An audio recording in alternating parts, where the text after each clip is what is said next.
మెదక్ జిల్లా వెల్దుర్తి మండల కేంద్రంలోని గ్యాస్ గోదాంలో తహసీల్దార్ కృష్ణ ప్రత్యేక తనిఖీలు చేపట్టారు. ఇటీవల ఇండియన్ గ్యాస్ ఏజెన్సీ నిర్వాహకులు సిలిండర్ నుంచి అక్రమంగా రీఫిలింగ్ చేస్తున్నారని ఆరోపణల నేపథ్యంలో రెవెన్యూ అధికారులు తనిఖీలు చేపట్టారు. పూర్తిస్థాయి విచారణ చేపట్టి అవినీతి జరిగినట్టు తేలితే తప్పనిసరిగా గ్యాస్ ఏజెన్సీపై చర్యలు తీసుకుంటామని తహసీల్దార్ కృష్ణ ఆర్ఐ జయభారత్ రెడ్డి తెలిపారు.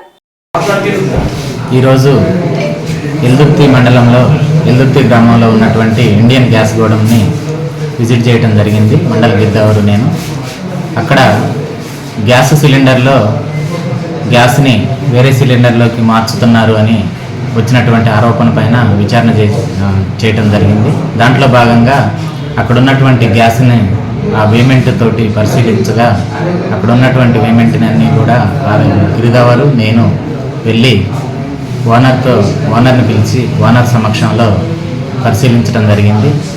అదేవిధంగా సివిల్ సప్లై అధికారులకు కూడా సమాచారం ఇవ్వడం జరిగింది. దాని మీద డీటెయిల్ ఎంక్వైరీ చేస్తామని చెప్పి సివిల్ సప్లై అధికారులు చెప్పడం జరిగింది.